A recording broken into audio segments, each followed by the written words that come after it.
Are you ready to take your business to the next level? Every day, there are countless books and articles that are published offering the key on how to make your business a success. It's easy to feel overwhelmed trying to keep up and run your business. That's why Deb Creer created the Business Power Hour. Keep up on the latest trends, best practices, and techniques for how to make your business a success. Let the Business Power Hour do the heavy work for you. Good morning. Good morning. I am Deb Creer, and I am passionate about giving professionals the tools that they need to make themselves and their businesses as successful as possible. And oh my gosh, I am so excited to talk to my guest today because we're going to be talking about several things that I just absolutely love. The first is music. Music is something that I think is absolutely critical, and we're going to be talking in depth about that. But this young man is also an entrepreneur, and he can also help you be better as a business leader with all. So, oh my gosh, how much fun is this going to be?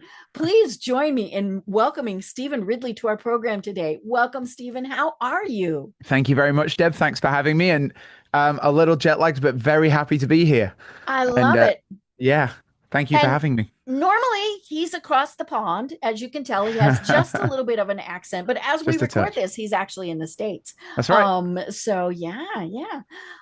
let me tell people a little bit about you, and then we'll jump into this because we're going to have such a great discussion.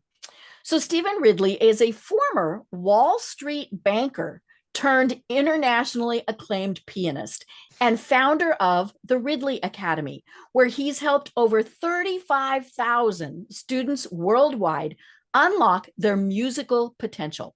Known for his high energy performances and unconventional life journey, Stephen teaches people how learning piano can rewire the brain, improve focus, reduce stress, and build lifelong discipline.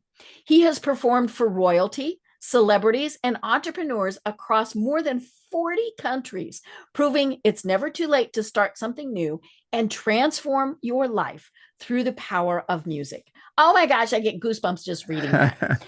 So, Stephen, tell us a little bit more about how it is that you went from Wall Street banker to, this wonderful, fabulous pianist and entrepreneur. Yeah, sure. Look, I come from a tiny village in the north of England. Okay. It's a very working class place with 40 people. Nobody was a musician, so this was definitely not in the stars for me. Neither was been a banker, to be honest. But my whole life I was told that the only way you're going to get out of here is you get a good education and a good job. Mm-hmm. And so I worked hard through school. Mm-hmm. I went to this really fancy school that I was lucky to get awarded a scholarship to go there.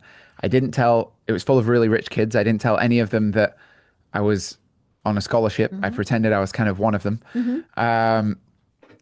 And then I just sort of noticed, I was like, all the parents and families do very similar things. And it's very different from what my family do. My mom worked in a hospital. Mm-hmm. My dad was an industrial salesman. Mm-hmm. But their families, they owned businesses. Or they were in big finance, or they were big lawyers, and there was just a select few niches. And I was like, And so then, I studied hard. I went to a great university, and then it came time to pick what you're going to do with your life. And honestly, I had no idea. And so I just Googled what's the highest paid job in the world, and it said investment banker. I love it. And I thought, well, we'll give it a try. Let's start there. And it was pretty competitive to get in. It was a couple of years after a massive housing crash, if you remember that. But I landed the top job in the top team of the top investment bank in the planet. Holy cow. Over 16,300 applicants for one place. Wow. And somehow, I have no idea how I got that. Because I remember going to that interview, and I thought the first other candidate that showed up, I thought it was the guy interviewing me. I've never seen a guy look so Wall Street, slick back hair, braces. I borrowed a suit from a wedding shop to go to that interview. It literally had tails, and I didn't know what I was doing. And somehow I managed to get myself that job. And but then the worst realization was I didn't like it. And that was really hard to come to terms with. And I tried and tried and tried to not look at that because I had no safety net. I come from there's no big rich family. My dad had died when I was 15. I was really taking care of my mom, not the other way around at that point. And I'm like, you know, a lot of my friends at uni, they didn't get a job. And here I am. I'm like, you know. Right. And he probably had several numbers in there. There was, you were Oh, making pretty good there's money. a couple zeros, you know, it was great. And I'd never seen that kind of money. I'd never had surplus, you know, where every month there's more left over than you used. And that was easy in banking though, because I was working 7 days a week, you know, 18 to 20 hours a day. I had no friends. I had a gold digging girlfriend, which is kind of part of the investment banking lifestyle, I guess. And I was miserable. I had no self-respect. I didn't admire the man I was being. I didn't look up to anybody above me. So there was nothing that I was meaningfully chasing. Win or lose, it all felt the same. So I was pretty numb. And I couldn't let go of this thought that, you know, I'd held my dad in my arms when he died. He died very suddenly on the kitchen floor. And, you know, he's a great man, very fearless man compared to me.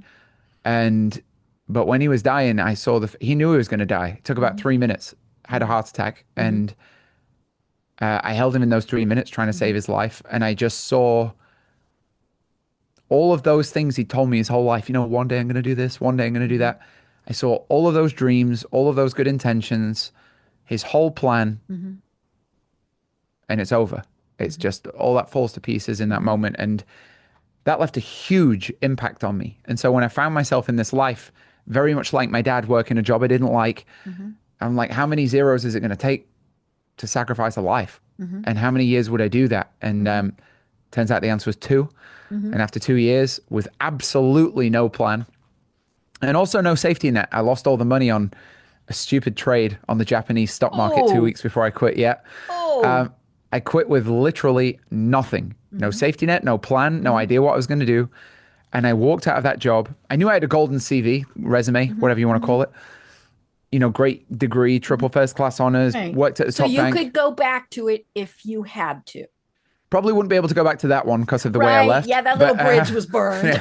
That bridge was burned. But I knew I had a few months of like, so I guess there was that. But I left with no idea what I'd do. I walked down the street and saw a piano in a thrift shop.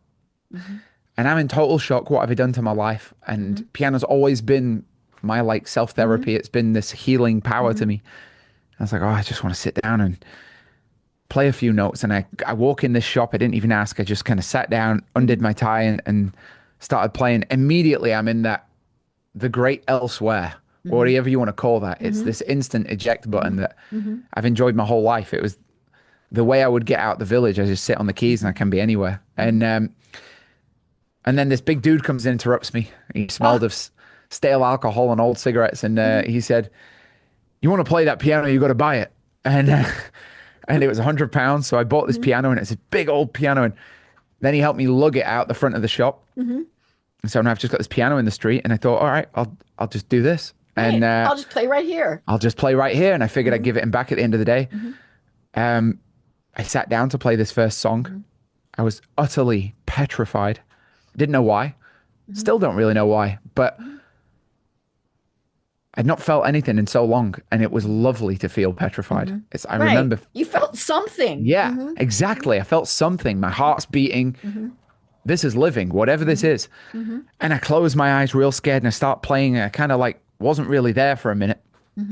And when I sort of came back down to earth, I was playing on Brick Lane. It's a very busy street in London, and it was eerily quiet. And I thought, I just got this sixth sense that there's somebody behind me. It's a bit of a dodgy street. And I thought, am I going to get mugged? Yikes. I'm sitting here. I'm sitting here with a Hermes tie and the Prada suit and the Rolex. And man, I look like such a mug. What am I doing? I'm like the Pied Piper of thieves. Of course I'm going to get mugged. This is so stupid. And so my like Northern English training kicks in, and I'm like, well, he's not robbed me yet. So keep playing. Yeah. And in these situations, what I've learned over my life is you're either going to be the victim or the scary one. And in my experience, it's good to choose to be the scary one. And so this kind of fight or flight kicks in, and I finish this song. I punch the bottom of the keyboard as I turn around really aggressively, ready to like, Yeah, you're gonna get them. whatever's coming, I'm ready. Hmm. And I turn around and there's about 600 people standing in the street, totally silent, with the phones out, and you could hear a pin drop. It was unbelievable.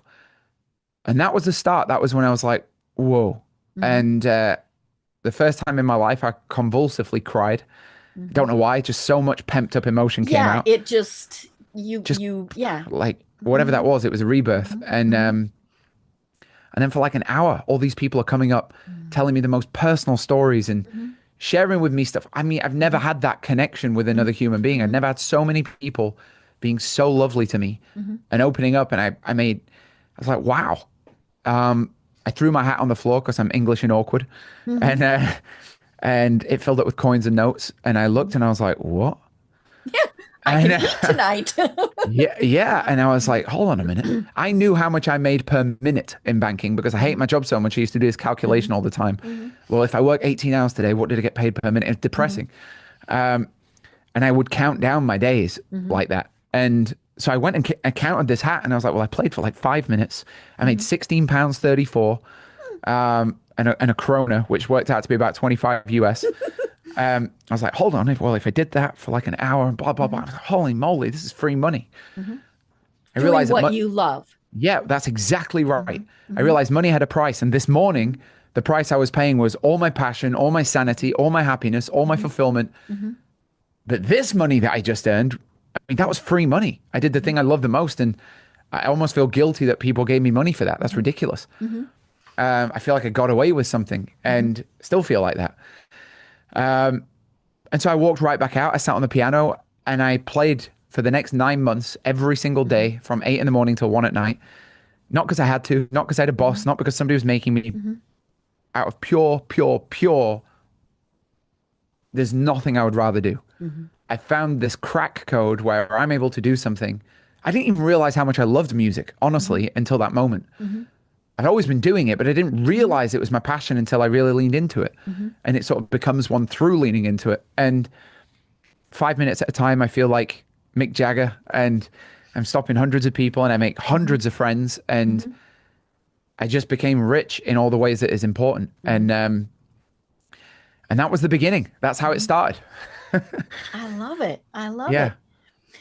And so I was looking on your website and you also said this in the video that's on there.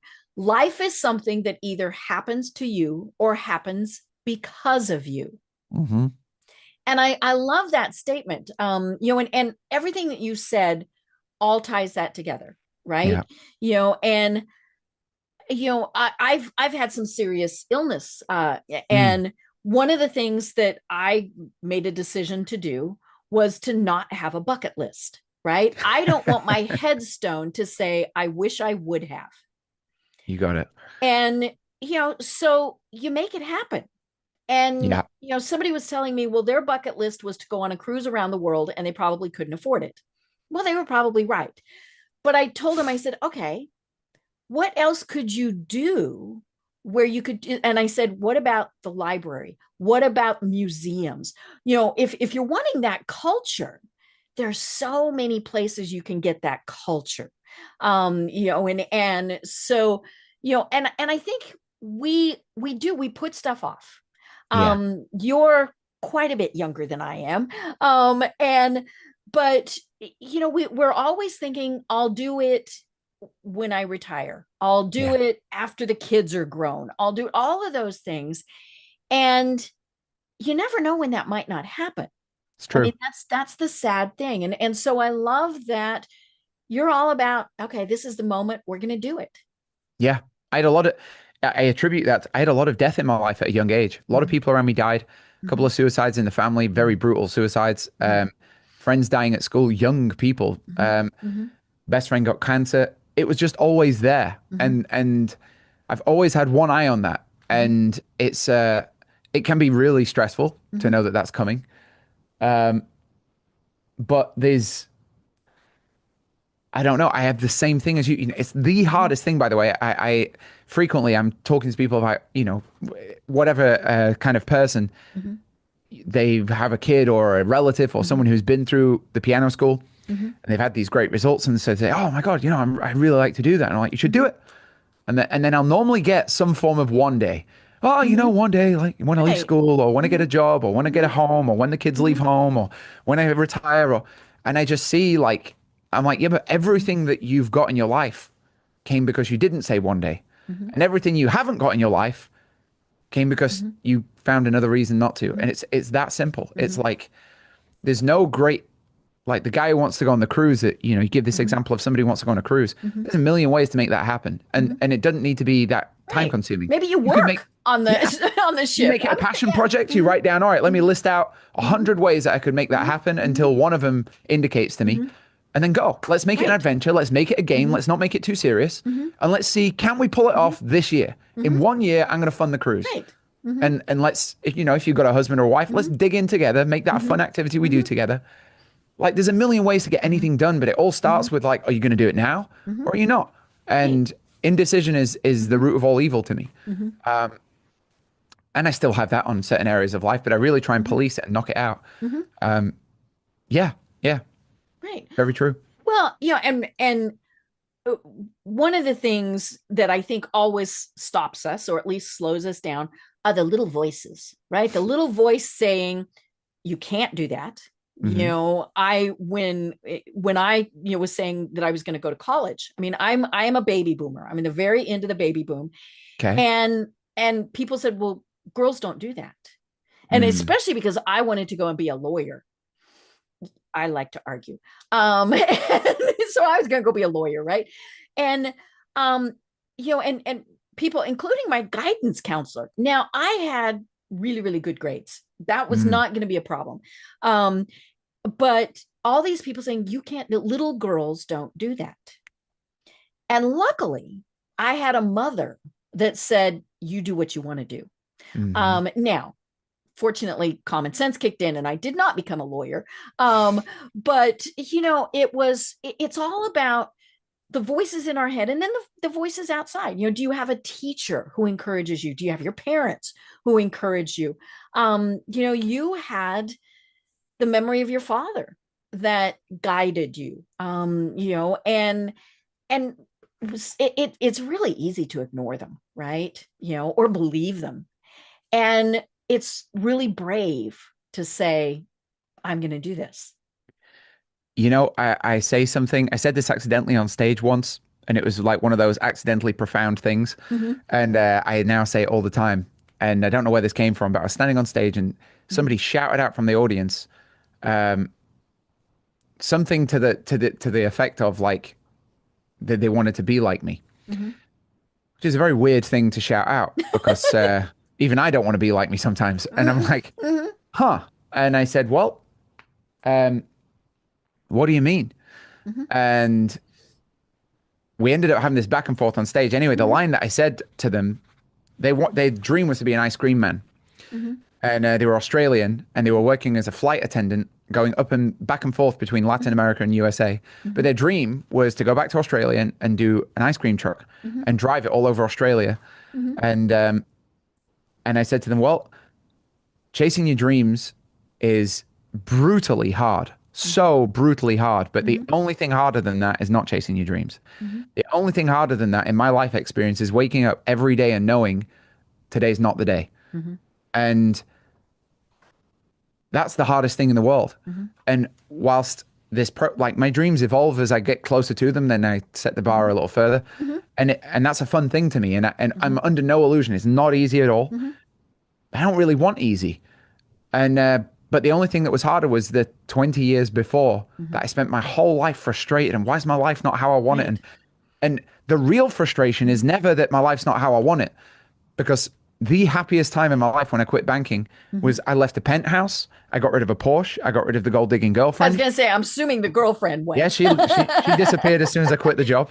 And so did, by the way, like so many friends that I thought I had. Right. But it was this big decluge in my life of stuff that was not moving me forward. And I moved into this tiny, tiny little squat room. The room was the size of a single bed in the worst part of London. I was living with these 3 art student girls. and in squalor. The only word for this is squalor. Right. And I was happy as a clown. Like Mm-hmm.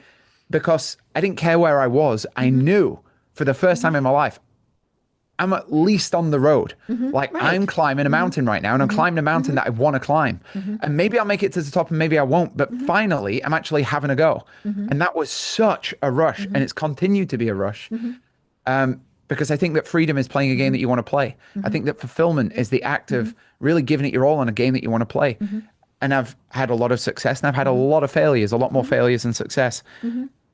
And both of them aren't that bad anymore. When you've lived through a few of them, I don't take the successes that seriously, and I don't take the failures that seriously because it's just set a game and play it, and life's no more serious than that. And I think it only becomes serious when you're not doing that. And that's the very definition, by the way, of a slave. If you look, what is a slave? It's one who does whilst unwilling to do. And that is the condition that a lot of people put themselves in, Right. either through decision or indecision. Yeah. It's expected of them to be doing whatever. As hard as COVID was, I think one of the things that we saw that came out of it was so many people said, nope, not going back there. Yeah. True. Or if I do, it's going to be different. I'm going to start my own business, all of these various things. And, and I thought that was the greatest thing in the world, because, and I hate that, we had to have something so catastrophic that brought us kind of to our senses, but sometimes you need smacked upside the head. Right. Absolutely. And I still see people who are, they've gone back, they've slid backwards. Right. And they're still doing the someday I'm going to start my own business. Yeah. Well, someday needs to be today. It's totally correct. It's a losing mentality. But the truth is, like, I found, I'm sure you found, you said, am I 1079? 1076. 1076. You've done 1075 other podcasts. And you're clearly quite a wise lady. So you probably know this a lot better than I know this, but telling someone they're wrong is useless. Even trying to illustrate they're wrong is useless. But and people make decisions that are right for them. And so they wouldn't have made that decision if they didn't think it was right. What I found to be really, really useful in talking to people is to go, well, why is that right? Yeah. And then they'll tell me why it's right. So, I'm going to start next week. Okay, good. Well, what's right about that? I'm not going to argue with you. What's right about that? Well, because then that's like prudent. Okay, what else is right about that? And then they'll like run out of answers. And normally when they run out of answers, they'll start laughing and then kind of give it up. Right. But if they don't, then I'd be like, would it be possible to be more right? Could you be even more right? And when you exhaust somebody holding on to an idea, and you normally do that by asking what's right about it rather than what's wrong about it. YouTube's full of people shouting about their opinions. Notice it never ends. There's never a resolution to that where the other fellow goes, oh, you're right. That never happens. Right. Because nobody is going to admit to being wrong. But I've diffused so many situations. It's something I've really learned in business, particularly like having to run staff. Oh, what's right about that? What's right about that? What's right? And let them be right until you give up the need to be right. And then you can change your mind. And I think so many people are tied to a life plan that was given to them, or that they made this decision when they were 6 years old or 11 years old or 15. And they're now like the victim of that decision, but it was their decision. And decisions are like the wind. They can change real fast if you let them. Right. Yeah. They need the income because they've got the family and they've got the this and the that. And, I remember, this was before COVID. I interviewed a gentleman who had small kids. I mean, like 2 kids under the age of 5. And he and his wife lived in a trailer. I mean, they were nomads long before you actually did that. And he said, he said they can do it easily right then because the kids were little, right? And they didn't have to go to school. But what he said was those kids were going to learn more during that time than they would if he had the house in suburban, in suburbia and all of those things. And it's funny because I looked him up on Facebook the other day, and he's still a total digital nomad. And I love that because I'm sure that virtually everybody he told said, oh, you can't do that.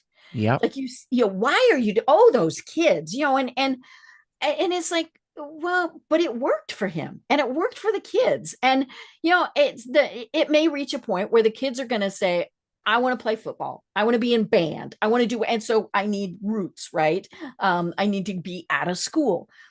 Well, then you make the decisions at that point. But, you know, he was not about to allow anybody to tell him you can't do that. Yeah, it's so true. And most people, I've learned this through many years, have been told I can't do things. But Mm-hmm.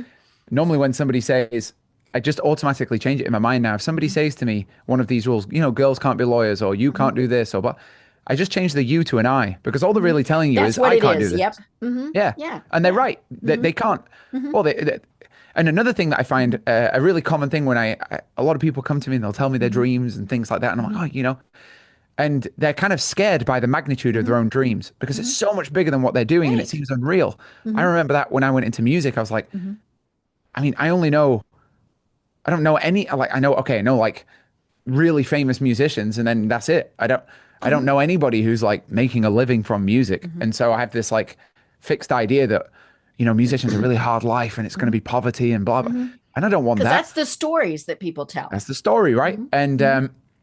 And truthfully, I didn't know, you know, I just had no reference point. Mm-hmm. And so that was scary. Mm-hmm. And I know I've never done it before. And I know I have no experience doing this. And I know Mm-hmm. the likelihood of success seems really low. But I always give this analogy because it's kind of better for people. But if you see somebody skiing down a mountain Mm-hmm. in the French Alps and they're Mm-hmm. it's beautiful to watch when you're Mm-hmm. sitting on the ski lift and they're kind of bobbing left and right. Mm-hmm. It's graceful even to watch it. Mm-hmm. And then you get to the top of the mountain and then your legs start shaking like I can't do this, I can't do this. And It's a in that long way moment, down. right. And in that moment, you're right. You can't do it because you've not Right. done it yet. Mm-hmm. But you don't have to look at the mountain. You've Mm-hmm. got to look at like, can I get down a green slope really Right. Can slowly? I go 10 feet? Right. And it's the same with dreams. Mm-hmm. Like, can I Mm-hmm. fill a stadium? No. But can I take one baby step toward the direction? Yes. Mm-hmm. And what's going to happen the more as you go outside the comfort zone, you start building muscles and skills Mm-hmm. and Mm-hmm. personality traits that enable you to take that Mm-hmm. next step. Mm-hmm. And I don't think I was going to be a businessman. I quit banking. I don't think I'm ever going to be a businessman. Mm-hmm. And now it's funny you introduced me as a businessman, and I'm like, well, isn't that funny? I guess Mm-hmm. it's kind of occurred. We've sold over $50 million of product. That makes me a businessman. I'm Mm-hmm. like, okay, well, but I couldn't have been a businessman when I Right. started the business. I know No. nothing about it. I know No. nothing about it, but I knew how to take step Mm-hmm. one, Mm-hmm. and I knew how to like Mm-hmm. and that to me is like a very big lesson that I think Mm-hmm. can help people get started, Mm-hmm. where it doesn't have to be this all or nothing, and it doesn't have Right. to be, Mm-hmm. okay, maybe going on the cruise ship seems totally unreal, Mm-hmm. and you're going to need 50 grand. Okay, Mm-hmm. well, let's start. How are we going to make $500 Mm-hmm. this month that we don't have Right. right now? Like Mm-hmm. Mm-hmm. I mean, kids can figure that out. Lemonade stands, Mm-hmm. junkyard sales, Mm-hmm. and you just start chipping away. And as you start flexing that muscle, then the muscles grow, Mm-hmm. and you start becoming someone you love like that. And that's the nature of adventure. And Mm-hmm. to me, the greatest thing that's wrong with people is they don't have enough adventure in this world. Mm-hmm. Yeah, we've lost the curiosity that we had when we were 3 years old. You got it. You absolutely got it. When you were a kid, I could have said to you, hey, run over there and grab me that. You didn't need a reason. You would have done it. You just went. And Yes. yeah, and you would have done it in a spirit of games and glee. Mm-hmm. Mm-hmm. And then you got a little older and you were like, well, I'll do it if you give me some pocket money. Give me a Right. dollar. And then it was like, well, now I want $5. And then you get a little older and you're like, well, now I want 50K a year. And then you get a little older and you're like, no, now I need these benefits and that and that. But really what's happening is your willingness to engage in motion is going down. Your willingness to play a game is going down. And you become to that extent more dead. And these other things become your master. Money Right. becomes your master. Well, if money becomes your master, then you're going to be stuck in a hole. I was in that hole in banking because to build anything, you've got to go through a period of it not making money. Right. And then Yeah. you're building it, and then it makes disproportional amounts of money thereafter. Right. If you want to be successful in, like, you want to be a successful musician, okay, well then you've got to be willing to be an unsuccessful musician in the beginning, Right. because that's what it's going to take for a Right. while to get to be successful. If you have to be successful, then you're never going to be successful. It's a weird thing. If you have to have yeah, money, and no matter what it is, you're going to continue to keep saying, I haven't reached it yet. yeah, it's forever in the future and never coming there. Mhm. It's a funny thing. Mhm. The problem with one day is it's eternally in the future. You'll never get there. Right. Right. And that's, Mhm. yeah. And I love that you say, take those small steps. Because when you ask again a child, what do you want to be when you grow up? They're not going to say a multimillionaire. they don't even know what it means.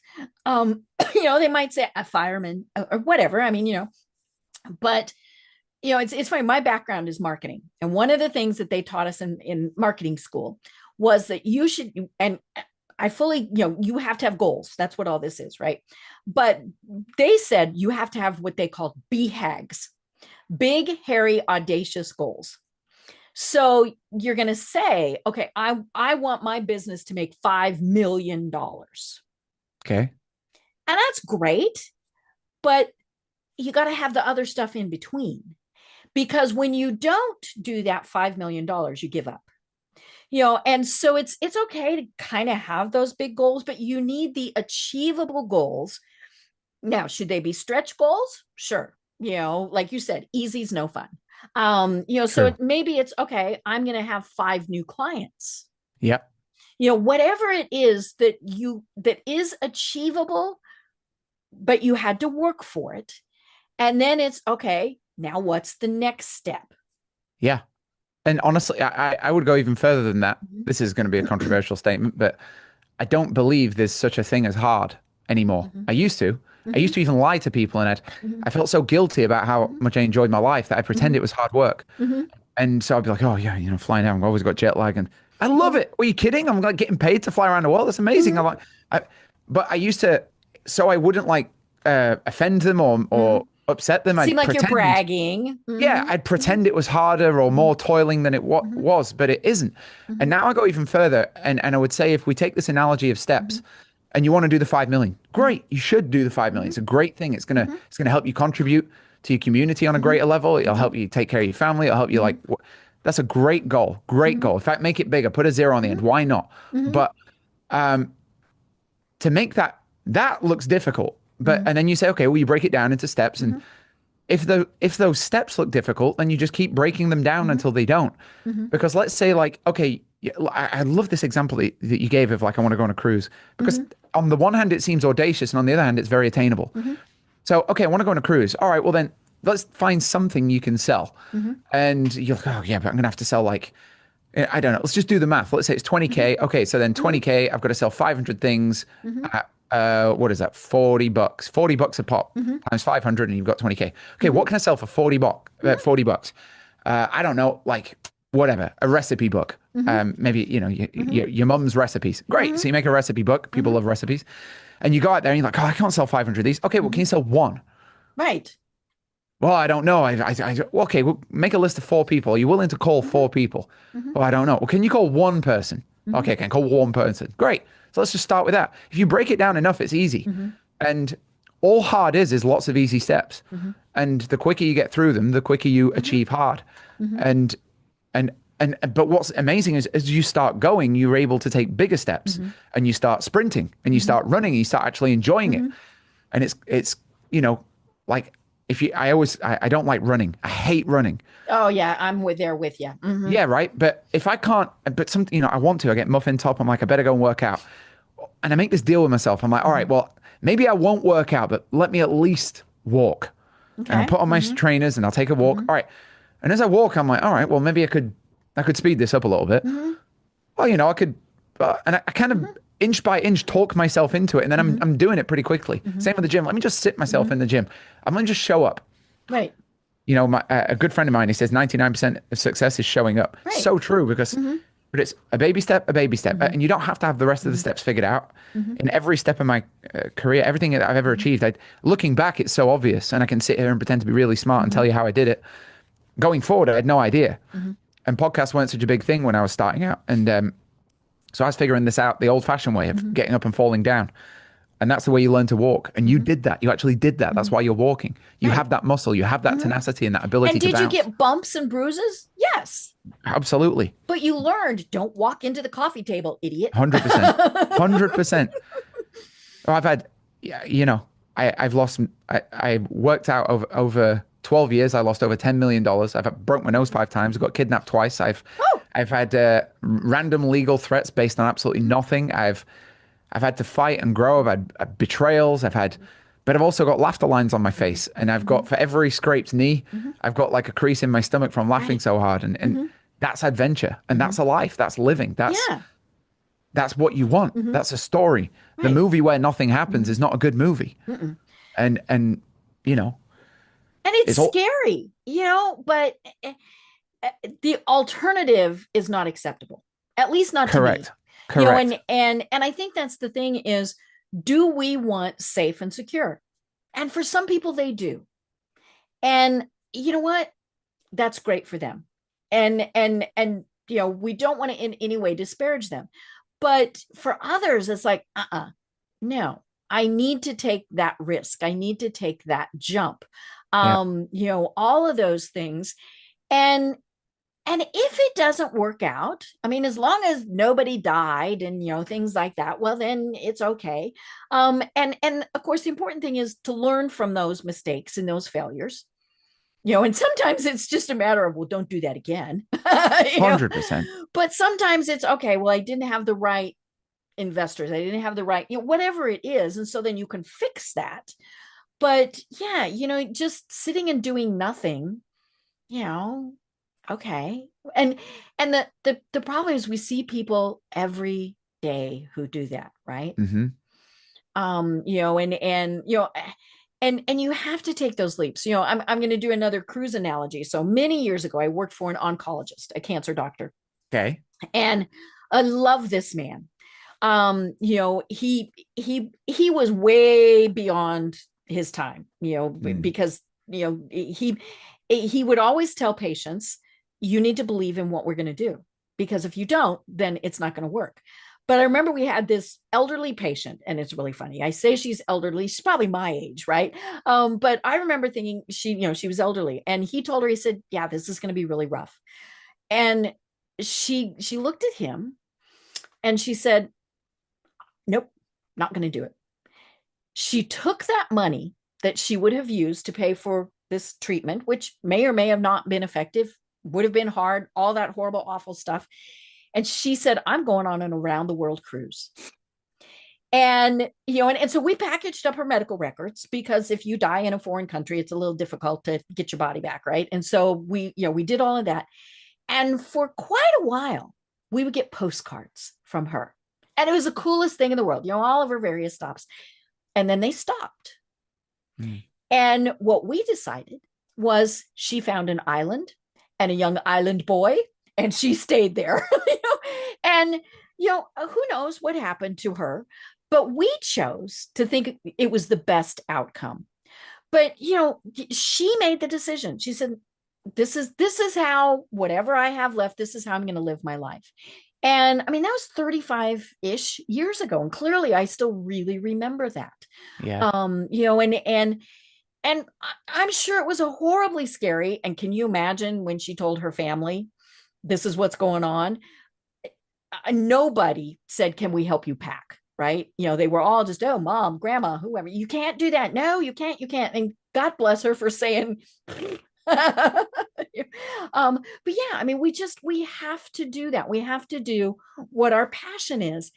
And I mean, when I was looking at your website and watching some of the performances, music for you truly is that passion. Unequivocally. And I mean, that was that, and I mean, these are short clips that you have. I can only imagine what it's like to see you perform in person. We have to do this. But yeah, it's, you have to do what your passion is. I don't care if your passion is baking brownies or mowing lawn, whatever, you have to do your passion. I say something, I can't agree with you more. Although I say this because a lot of people will come up to me and say, well, I don't know what my passion is. And it's so easy for you because you do what you love. And I don't know what I love. And I say, no. I'm not lucky because I do what I love. I'm wise because I love what I do. To love is a verb. It's a doing word. Right. I love what I do. When I'm making a coffee, I make it a moment. I put on Frank Sinatra. I pull up the blinds. I just take 15 seconds to make it a moment. I put love into what I'm doing. And then I'm doing what I love. I don't make eggs. I'm like, when I was a kid and I didn't know how to cook and I watched my mom cook, there was some romance to like watching her do that. And she had a penny on. And so every time I cook, I'm like, this is a bit of a moment. And I make it a moment. Right. Whether it's calling a friend or I put on some music or set the lighting nice, or I just take a minute to make the moment beautiful. I'm not waiting for a special moment. I'm making the moment special. And I do that with conversations. I'm doing it right now. I'm very engaged in what we're saying. Right after this, I've got a meeting. I'm going to be very in that meeting, and I'm going to put as much of myself into life. I feel that happiness is the application of self to existence. And that's what people call passion. You don't even have to have a target for it. You can do it with anything. You can do it with a bath tonight. Right. Like, go run yourself a bath, but make it a moment. You light a candle, you put creativity into it. This doesn't take money, by the way. It takes creativity. It takes a bit of passion, literally passion. And passion is just the application of yourself to an activity. And what's funny is when you start doing that, like, I didn't know I was passionate about music. I've been playing 20 years, believe it or not. And I didn't know. If you'd have asked me, what are you passionate about when I was in banking, I would have said nothing. Right. In fact, I used to stay awake at night thinking, I have nothing that I love. I had a friend that worked for a ski magazine doing reviews of ski resorts, and he flew all over the world. And I was like, that's cool. I wish there was something that I loved like he loved. But I didn't love anything, because to love is a verb. It's an action. It's a doing word. It starts with a decision. And then it's followed by some activity. And then you have love. People want to fall in love. You don't fall in love. You create love. You don't find happiness. You create happiness. It said in a book that's 7,000 years old called the Bhagavad Gita, the fool seeks happiness always in the distance. The wise man grows it under his feet. How do you grow it under your feet? You cultivate love through the deliberate application of yourself to what you're doing. And weirdly, no matter what you're doing, cleaning a toilet, and that's a literal example. I used to work in a gym cleaning toilets. I put on Bob Marley. I pulled my pants down because it made me feel cool. So I wore my pants like really low, because that was trendy back then. Yeah. And I put on Bob Marley, and I made it a moment. And I love that job. It's the weirdest thing in the world. I love that job. Right. And but I really mean that. I loved it. Like, I gave love to that job. And when you start tapping into that, and that's infinite, you can't run out of that. Doesn't need money, doesn't need time, doesn't need experience. You don't need a six pack. To love is the most effortless thing you can do as soon as you start doing it. And that will reflect in your conversations. It will therefore reflect in the friendships that you make. It will therefore reflect in the opportunities that come your way. It's so funny when you extend kindness to the people and activities that surround you, and that's your natural state. When you extend that, it's just funny how everything just seems to resolve. And that to me is the real magic. It took me a long time to learn that. And that's my luxury. I've learned to love what I do, and I've learned to make things passionate. Honestly, if you saw me make a coffee, man, you're lucky. You love making coffee. I do love making coffee. Right. But I love a lot of stuff. Yeah. And if you make it an experience. Yes, absolutely. Because I want my life to feel like a movie. Right. And I want to live a movie, and I'm willing to tolerate some bad times. Another thing you said earlier, by the way, which is like this fear of what if it goes wrong, and I've got to make money for the family, and yada, yada, yada. Worst prison sentence I could ever give somebody is indecision. To sit there at indecision. And that lady who made the decision to go around the world and, you know what, I'm not going to do chemo, I'm going to do it. Like, there's power in a decision. And there's also, as soon as you've made that decision, it comes with the realization, well, I can make another one now. Right. You're not chained to a decision. You can do it. She could have gotten on a plane at any point in time and come back. 100%. And honestly, the quicker you decide, the quicker you can decide again, the quicker you can decide. That's how things get done. Right. My mom also, she has a terminal cancer. I sat in the room with her when she got told that. That came as like out of left field. And she got told she had 2 weeks to live. And I sat with her and I was like, we were silent for a while. I didn't know what to say. And I looked at her. She's my best friend in the world, the person I love the most. And all I could think in my mind is like, this isn't about you right now. And I was like, how do you want to do this? How do you want to do this? You want to go home? You want to I'll make you pancakes? Do you want to go traveling? Do you want to say, fuck this and let's go to Italy? Like, how do you want to do this? Do you want to? And they basically told her that chemo would be useless and that the chemo would kill her. And that by statistics, it was horrific. I sat there, I was like, man, I don't know how I would deal with being told that. Mixed with the feeling that at one point in my life, I'll be lucky if I get a heads up, but that's going to come. And I said, so what do you want to do? How do you want to do this? And she said to me, Stephen, I've worked in a hospital for 40 years of my life. I'm not a statistic. I hear these statistics, but I've worked in a hospital and I see these people that come and they're overweight and they smoke and they've got terrible lifestyles. She's like, I don't smoke and I'm not overweight and I'm not one of these statistics. I'm going to do the chemo and it's going to work. And then I'm going to see my grandkids. And then I just don't agree to die right now. And I was like, geez, even I couldn't. I was like, wow, okay. I don't know if I believe in that, but go on then. I mean, I'm just going to go with it. Why not? Okay, Right. let's do it. Against everybody's advice. Imagine like standing up to a doctor. It takes some serious courage to do that. They all told her like they won't sign the paper because it will kill her. So she had to sign a special release form. And she did it. She went, I mean, it's now almost 5 years later. She's Oh, still I here, love it. fighting fit, less than 1% cancer in her blood, by the way. It's an amazing story to me. And I'm like, what? Wow. I mean, what is that? And if you can make a decision against those odds, then I got nothing to worry about. Right. Right. And yeah, And someone who's been there, done that, the fact that she had your support was huge.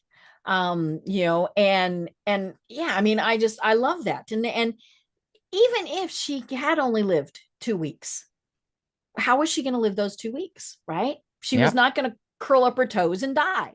And yeah, I mean, that's the thing is it comes back to what you were saying. It's a choice. We all could get hit by a bus tomorrow. And so I tell true. people that's kind of how I live my life now. I at one point was told I was not going to live to the end of the day. And I remember thinking, I get to vote here, and clearly I Wow. made a vote. But yeah, and I remember thinking, well, that doctor's full of, and I was very, very ill. But yeah, it was like, no, no, when people say, how are you doing? I say, well, I'm not looking up at 6 feet of dirt, so I'm doing pretty good. But yeah, it was the decision. It was like, nope, not today. And sometimes the day is the day. I Right. lost my mom. It's been a little over a year ago, and she was the most strong-willed person you would have ever met. Mm. And she was fine one day and gone the next day. And and I was in Las Vegas of all places, right? And it was one of those where she decided it's time. Mm. And she did. I mean, it was, and God bless her for it.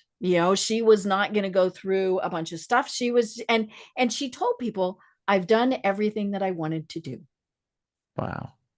And you'll love this. Your mention of Frank Sinatra earlier, this very organized woman. Now I'm an only child, and she had her funeral, everything written out, right? And she wanted the Frank Sinatra version, and it said that on this paper, the Frank Sinatra version of I Did It My Way. That's what she wanted at her funeral. Love And it. they wouldn't let me do it. I was What? really, the church wouldn't let me do it. I was very annoyed. Really? And I should have just, stood with it on my phone and played it anyway. But what were they going to do? Not bury her?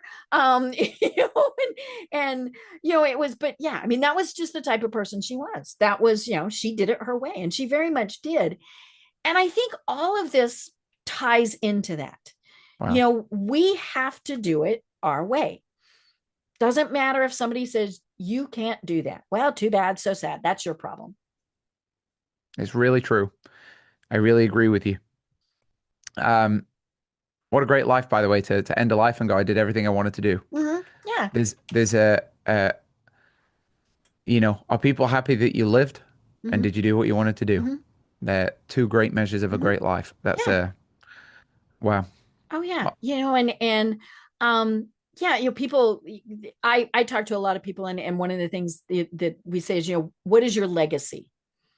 I want my legacy to be that I made people laugh, that I was a good person. I love that the last words on your video on your website are be kind. Yeah. Sometimes maybe it's don't be mean, right? But yeah, I don't want people to go, ugh, Deb. Yeah. Yeah. And are there times where it's hard? Sure. But yeah, we just keep going. It's funny. Nobody will remember what you got. They will remember what you Mhm. gave. Mhm. And Maya Angelou had it right. Yeah. Mm-hmm. Um, I I have a niece and a nephew, and my nephew's getting to that age now. He's 11 or 12, and he's asking me Mm-hmm. these kind of questions of Ah. deciding what kind of man he wants to be. Mm-hmm. And she's a little younger, but she started asking too. She's Mm-hmm. around 9, and and I said, well, don't worry about what you want to be, Mm-hmm. and don't even think too much about what you want to do. What do you want to have? Mm-hmm. And he starts talking. Oh, I want a red car with no roof, like you. And I was like, okay, what else do you want to have? And I want to have Air Force One trainers. I was like, okay. What else do you want to have? Oh, I want to have a Mm-hmm. Gold watch. All right, we got rid of the material things in about four Mm-hmm. questions. Mm-hmm. Okay, what else do you want to have? Mm-hmm. He's like, well, I guess a happy marriage. Great, love that. Mm-hmm. Okay, what else do you want Mm-hmm. to have? Well, lots of friends. Great. What else do you want to have? Mm-hmm. Really good stories. Okay, what else do you want? And I went through all of this, Mm-hmm. and then it really came down to it. And I think that what people want is very universal. And then I was like, right. So what would you have to do to have all those things? Mm-hmm. And it's very, I mean, you could do anything honestly to have those things because what you did was almost irrelevant. Mm-hmm. And then we got to the question, well, what kind of person are you going to have to be? Mm-hmm. And that was immediately obvious. Well, I'd have to have integrity. I'd have to be Mm-hmm. loyal. Mm-hmm. I'd have to be a great friend. I'd have to be Mm-hmm. kind. I'd have to be giving. And that is such Mm-hmm. a better way around than what do you want to be a footballer? Okay, that's useless. Mm-hmm. That gets us nowhere Mm-hmm. because to a footballer is a havingness. It's something that you achieve as a Mm-hmm. result of doing this, and your doing this comes from the character that you decide to adopt. And I didn't adopt kind of good character traits until I was in my mid 20s. I learned the wrong way. I was selfish as a kid. I was stubborn. I was self-centered, which actually never benefits the self. I wasn't particularly moral. Mm-hmm. Wasn't particularly honest with myself or others. And I learned the hard way that there's so much misery at the end of that road, Mm-hmm. and it's lonely, and it doesn't produce the things I want to have. Mm-hmm. You can't cheat your way to a good friendship. Mm-hmm. You can't cheat your way to a happy marriage. You can't cheat your way to Mm-hmm. there's there's you know again, it's hard to do the right thing. The Mm-hmm. only thing that's harder than that is living with having done the other thing. Right. The regrets. Yeah. Yeah. And I mean, and you had what many people would say you had it all, right? You had the penthouse, you had the great job, you had the trophy girlfriend. We won't call her a gold digger. She was a trophy girlfriend, right? Sure. You had all of that, but it Yeah. meant nothing. And I always wonder when I see people who have all of that. I mean, the first thing that always pops into my head is, but are they happy? And Yeah. sometimes they are. I mean, and good on them. Very rarely. Mm-hmm. Very Yeah. rarely. If you look at monogamy Mm-hmm. in banking, Mm-hmm. it's very low.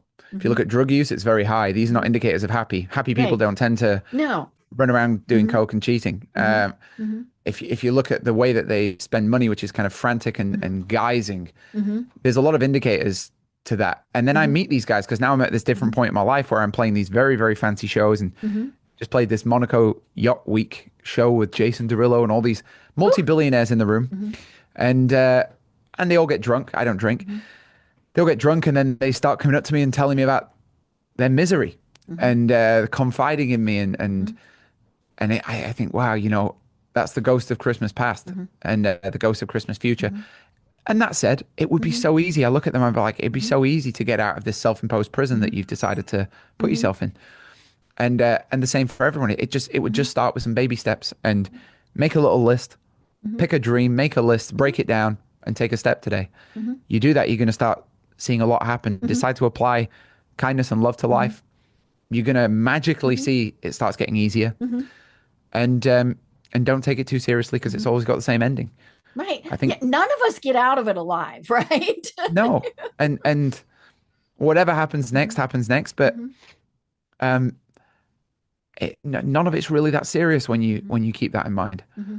And it can be playful and it can be fun. And I remember my grandmother's last words it's a Scottish phrase. She said she wished she got more grass stains on her knees. Oh, I love it. So she would Yeah. have played more. Yeah, she was a very serious lady, and she basically came to the end, and she realized it wasn't that serious. Mm-hmm. My dad was a very serious guy, Mm-hmm. very strict. And I know when he died, I'm like, well, what was the point of all that? Mm-hmm. And you can be self-disciplined, you can be Mm-hmm. dedicated, you can be passionate. These are good Mm-hmm. things, Mm-hmm. but you don't have to be serious. You don't have Mm-hmm. to be heavy. You don't have to be Mm-hmm. efforty. You don't have to be Mm-hmm. like. Mm-hmm. There's no need to, because Right. we get to enjoy Mm-hmm. the beauty of Mm-hmm. this flicker of Mm-hmm. time that we've got, Mm-hmm. and so play with it.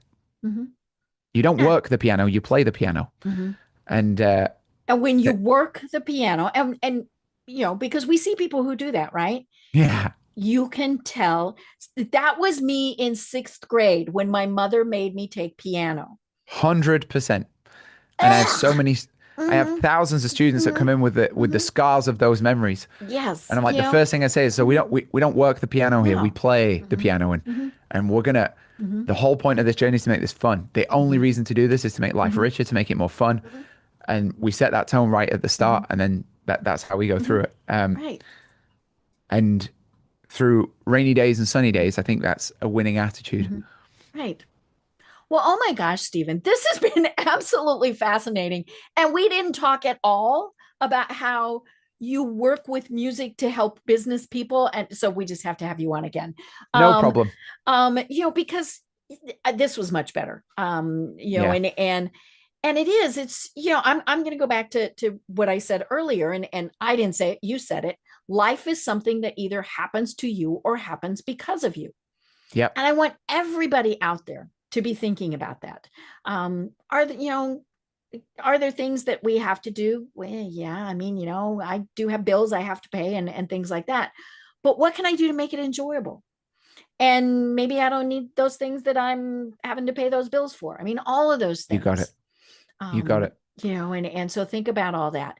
But for people who are curious and want to find more about you, how do they find you? Well, you Google me and you'll find me. But I'm Steven, like Steven Spielberg with a PH, Mm-hmm. and Ridley like Ridley Scott. And you can find me on Instagram, on YouTube. If you want to learn piano, 5 minutes a day, well, 5 to 10 minutes a day, let's be realistic, over 6 months. Mm-hmm. That's Ridley Academy. If you want great music, come find me online, and I'll play for you. And if I say this with all sincerity, if anybody watching this has anything that they want to reach out to me, Mm-hmm. you can find my email on my Instagram page. Mm-hmm. You can DM me. I respond to a surprising number Mm-hmm. of people, and I try to keep. I want Mm-hmm. to be a friend to the world. Mm-hmm. I made that decision many years ago. What gives me joy is friendship, and I Mm-hmm. want to be a friend to the world to the best of my Mm-hmm. ability. In any way that I can help and contribute, reach out to me and let me know. I automatically treat people like friends until they prove otherwise, and so I extend that to everybody who's listening, and I really mean it. So I'm interested in having connections with Mm-hmm. people. It's why I came on this podcast. I'm Mm-hmm. interested in knowing people and been part of their story, and then been part of mine, and that's the joy of life. Mm-hmm. So Right. thank you very much for having me, Deb. It's been deeper than I imagined, and I know. Boy, did we go places that we weren't we expecting. really did. And in regards to all the business stuff, it's we can do that another time. It's We'll very talk about it. simple. Yeah. It's Mm-hmm. very simple. Mm-hmm. I Um, love it. I love yeah, it. You know, you have you are so wise for your age. I'm just going to put that out there. Um, and we will have you on again because what you do is very important because I am a firm believer that music is very important. And people who have music in whatever it is, we're not saying that you're going to learn to be a concert pianist or, all of those various things, but when you're feeling it, but there are other reasons why music is very good for you. So we'll have you on. But with until pleasure. then, do you have any final thoughts that you want to leave everyone with? You're young, you're old, you're dead. React to that knowledge. You have nothing to lose. I love it. I love it. So cool. So cool. Well, Stephen, I cannot wait until we chat again. Because you're now my friend. Look out, you're my friend. I love it. Or as I tell people, you're part of my tribe. Yeah, and And likewise. yeah, yeah, and so folks look forward to when we have Stephen on again. Until then, I'm Deb Creer. I've been having so much fun talking with Stephen Ridley. And until next time, have a great day. Tune in for our next program for even more trends, best practices, and techniques for how to make your business a success. The Business Power Hour, hosted by Deb Creer, is proud to be part of the C-Suite Network.